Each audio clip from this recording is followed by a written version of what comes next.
Hoy, 19 de noviembre, se conmemora el Día Internacional para la Prevención del Abuso Infantil contra niñas y niños. Y vamos a charlar con Sebastián Cuatromo y Silvia Piceda. Ellos son integrantes de la ONG Adultos por la Infancia. ¿Cómo les va? Gracias por atendernos. ¿Cómo andan? Muy buenas tardes. Bueno, un día especial para hablar, para visibilizar, para poner en agenda lo que significa, ¿no? El abuso infantil. Sí, es un día, en verdad, que nosotros esperamos, ¿no? que los adultos y adultas de buena voluntad lo tomen como un desafío. En verdad, la prevención del abuso sexual contra la infancia debe ser una obligación de todos los adultos y adultas. Y bueno, y este día es como que de alguna manera nos impone para recordarlo, pero tenemos que saber que la infancia es la única víctima absoluta y la que necesita de nosotros y nosotras todos los días para poder cambiar su suerte.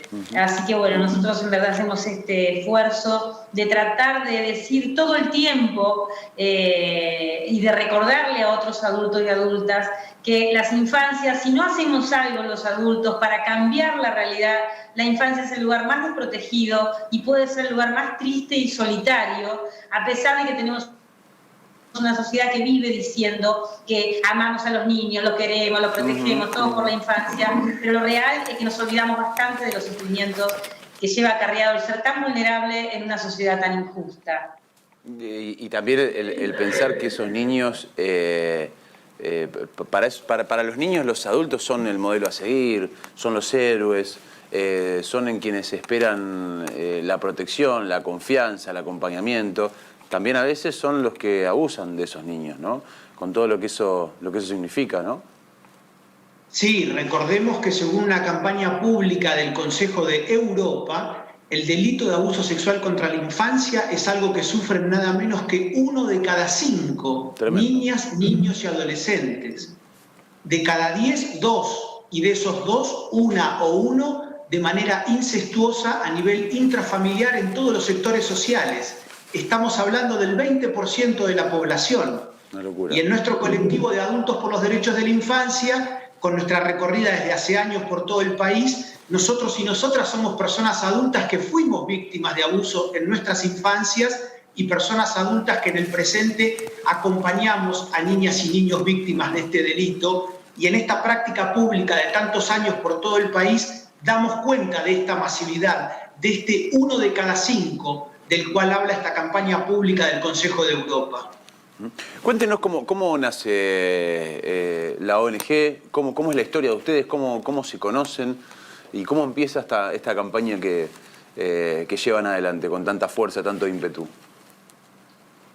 Bueno, en el año 2012 nos conocemos con Sebastián. Los dos veníamos de cada uno por nuestro lado, luchando contra el abuso sexual que nos había pasado a Sebastián en su propia infancia. A mí también me había pasado en la infancia, yo también soy sobreviviente de abuso sexual en la infancia, pero yo con mi abuso lo que había hecho era dejarlo atrás, hacer como muchas veces nos invitan a hacer a las víctimas, de decir dejarlo atrás, da vuelta a la página. Yo había hecho eso y en el año 2009 me encuentro que la hija mayor del padre biológico de mi hija me viene a avisar que ella había sido abusada sexualmente por él y me lo viene a decir para que no le pase a mi hija lo que le había pasado a ella. Y es ahí donde empieza mi lucha como mamá protectora, intentando proteger a mi hija de un progenitor abusador. Y en el año 2012, una mamá también, porque yo había empezado a juntarme con otras madres para ver si entre todas nos ayudábamos a tratar de sobreponernos a esto y de ayudarnos y de colaborar y de ver cómo se sigue la vida a partir de asumir que una se casó, se enamoró, tuvo hijos con un abusador sexual. Para mí era una realidad que sola no la podía sostener. Y justamente es una mamá la que me dice, conocí a un muchacho que como vos quiere también formar grupos y hablar del tema públicamente y tiene como, me decía la mamá, como tu onda. Y bueno, y ahí nos conocimos con Sebastián, tuvimos la suerte además de enamorarnos y a partir de ahí nace este colectivo con la característica que cada uno de nosotros venía teniendo cuando no nos conocíamos. Sebastián venía visibilizando el delito de abuso a partir de haber logrado el juicio y la condena de su abusador. haciendo notas periodísticas, abriéndolo a la comunidad toda al tema, y yo venía armando grupos de ayuda con otras madres que estaban en la misma situación. Hoy nuestro grupo, desde hace 8 años, tiene estas 2 características fundamentales. El grupo de ayuda de pares, que lo sostenemos todos los sábados del año y que además compartimos las herramientas con todo aquel o aquella que quiera armar un grupo en su propio lugar, porque nos parece que el empezar a hablar es el primer paso para sanarnos.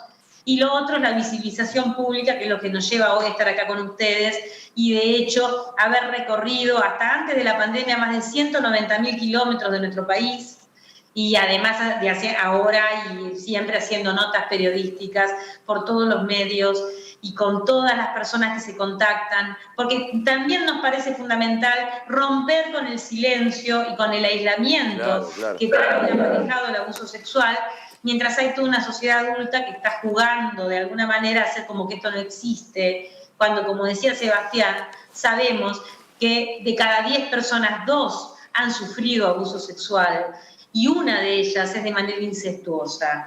O sea que no hay familia, no hay grupo, no hay en verdad en nuestra comunidad adulta, no hay nadie que pueda decir que este tema realmente no lo implica muy cercanamente en su familia, en su propia vida, en alguna persona de las personas queridas, amigas, familiares, compañeros, porque es mucho la frecuencia, y esto es lo que, bueno, el día de hoy nos llama a esto, ¿no? Como a recordar que esto sigue sucediendo y los únicos que lo podemos parar somos los adultos. Qué interesante, sobre todo el abordaje, porque si bien la columna vertebral es la misma, vos quizá orientándote hacia una cuestión, Sebastián orientándose hacia otra cuestión, digo que qué interesante poder también generar esta cuestión y este abanico de abordar la preocupación de aquellos que la tienen, inclusive de aquellos que no necesariamente fueron abusados. Lo que vos marcás está bueno, es decir, hay gente que se encuentra con que de repente a su propio hijo, su progenitor, por ejemplo, o alguien de la familia lo ha abusado. Entonces, imagino que esa conjunción de historias y de fuerza de ustedes sirve para generar un espectro mucho más amplio. Decías además, Sebastián, ¿vos lograste la condena de tu abusador? Sí, yo logré el juicio y la condena de mi abusador en el año 2012, más de 20 años después de ocurridos los abusos. Yo había sufrido este delito a los 13 años en el colegio donde asistía como alumno de escuela primaria, el Colegio Marianista en el barrio de Caballito de la ciudad de Buenos Aires, y en ese contexto mi abusador fue un religioso católico y docente de este colegio, el entonces hermano marianista Fernando Pisiocchi, quien en ese contexto también abusó de otros niños, compañeros míos de aquel colegio. Y en mi caso, durante 10 años, sobrellevé en silencio y en soledad esa herida y ese trauma, a lo largo de toda mi adolescencia y de mi primera juventud. Y recién una década después, a los 23 años, pude empezar a poner en palabras lo que venía sufriendo, y en ese momento tuve una necesidad muy grande de reparación y de justicia, y por eso presenté una denuncia penal en la Justicia Nacional con sede en la ciudad de Buenos Aires en el año 2000, que luego me significó 12 años de lucha en lo legal, hasta que finalmente en aquel año 2012 pude llegar a esa maravillosa instancia de juicio oral y público que terminó con la condena de este ahora ex hermano marianista Fernando Pisiocchi a 12 años de cárcel por el delito de corrupción de menores calificada reiterada, y fue en ocasión de ese juicio oral y público del 2012 cuando hice pública mi historia por primera vez con la sociedad, con el sueño y con el anhelo de que todo ese largo camino de dolor y de lucha no quedara para mí, sino de que pudiera trascender colectivamente, socialmente, que pudiera servirle a los demás, y así fue como en ese 2012 tuve la dicha de encontrarme con Silvia, que también venía dándole ese mismo sentido público y colectivo a su camino de dolor y de lucha, y así fue como tuvimos esa gran suerte hace ya más de 8 años de crear lo que hoy es esta hermosa realidad colectiva por todo el país y con muchísimas amigas y amigos de Santa Fe y de Entre Ríos de nuestra Asociación Civil Adultos por los Derechos de la Infancia. Qué bueno, qué gran historia. Te consulta, les hace la consulta a mi compañera Paola. Sebastián, Silvia, ¿cómo están? Buenas tardes para ustedes. Me parece y me sumo también a la apreciación que estaba haciendo Juan y recién en relación a la importancia de sus dos testimonios, cada uno desde su lugar. Nosotros acá en el programa hemos compartido hace no mucho tiempo atrás el testimonio de una víctima de abuso sexual que explicaba más o menos lo mismo que Sebastián, que pasó muchísimo tiempo para que él pudiera darse cuenta de la situación abusiva que había pasado, que también involucraba a un sacerdote aquí en la provincia de Entre Ríos. En el marco de este contexto y de la importancia que tiene la visibilización de estos casos, pero por otra parte también el reconocimiento de una situación abusiva del propio cuerpo, ¿qué importancia le otorgan ustedes al ejercicio y a la puesta en práctica de la educación sexual integral? A nosotros nos parece fundamental esta ley, en verdad es uno como de nuestros objetivos, cuando siempre que hablamos y damos nuestro testimonio, explicar el porqué de la importancia de la ley y por qué es importante que los docentes y las familias entiendan de qué se trata la ley de educación sexual integral, porque a nuestro entender, o sea, hay mucha resistencia con respecto a esta ley. Siempre cuando nosotros nos preguntan, nos dicen de la ley que tienen resistencia, yo particularmente pregunto, ¿la leíste a la ley? Porque en verdad lo que nosotros entendemos de la Ley de Educación Sexual Integral es que daría y favorecería herramientas para que los docentes y no docentes dentro de las escuelas puedan con los chicos y chicas hablar sobre los modelos de relación, sobre los modos de vinculación, sobre el abuso de poder, sobre cómo nos relacionamos con nuestro cuerpo y el cuerpo del otro, porque nos parece fundamental el que en el espacio escolar haya un ámbito donde los niños y niñas puedan empezar a pensar y repensar los modos de vinculación que muchas veces, muchos de nosotros hemos padecido en nuestras casas y que no teníamos un lugar, un ámbito donde entre en conflicto esos modos de vinculación que eran basados en el poder, en el abuso, en el golpe, en el maltrato.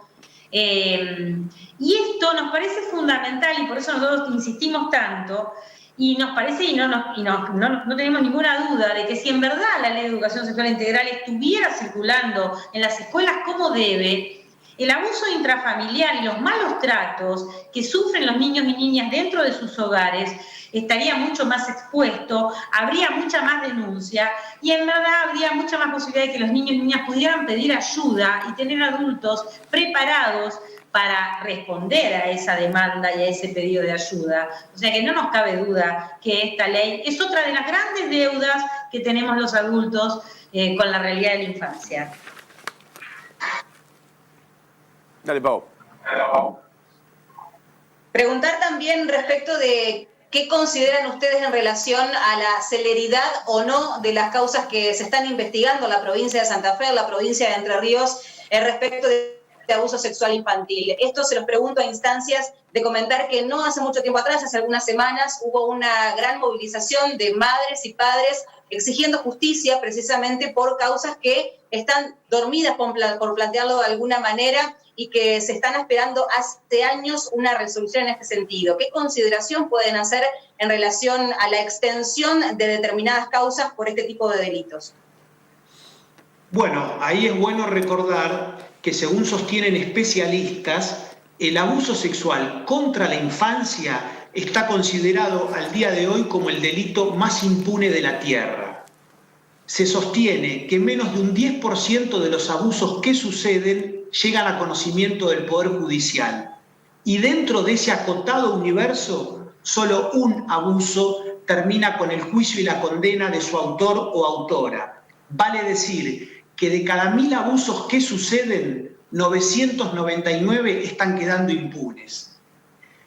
Con el agravante dramático que ante el abuso intrafamiliar, que es el que predomina en nuestras sociedades, esa impunidad generalizada de este delito muchas veces implica órdenes judiciales de revinculación de las niñas, niños y adolescentes víctimas con sus adultos agresores, como es el caso del testimonio público de la lucha de Silvia. Así que en ese sentido me permito compartirles desde nuestra experiencia nacional de tantos años, si bien en un país federal tendríamos que ver la situación provincia por provincia, pero sabiendo que en nuestro camino colectivo de tantos años no hay excepciones a esta regla, lo que compartimos ahí es una deuda urgente, dramática, que en este caso tiene el Poder Judicial con la infancia víctima del delito de abuso sexual y que, entre otras cosas, desde la sociedad civil, nosotras y nosotros creemos que un factor fundamental para que eso cambie es la presión social, la conciencia colectiva, la visibilización en la opinión pública. Y en ese sentido, con esperanza, desde nuestro lugar en la base social, podemos decir que esa masa crítica que a nuestro juicio es indispensable para transformar esta historia colectivamente, desde la sociedad civil no para de crecer por todas partes. Sebastián, Silvia, muchas gracias por su tiempo. Es muy importante poder escucharlos, compartir sus historias, así que desde ya que les agradecemos mucho. No, muchísimas gracias a ustedes y ojalá entre todos podamos cambiar la suerte de la infancia. Ojalá, ojalá. Un placer y como siempre a total disposición de las comunidades de Entre Ríos y Santa Fe. Muchas gracias. Silvia, me encanta tu aro de clave de sol, tremendo. Ay, viste, está muy lindo, gracias. Muchas gracias. Un abrazo para los dos. Gracias por este tiempo. Gracias. Chau, chau. Gran abrazo. Bueno.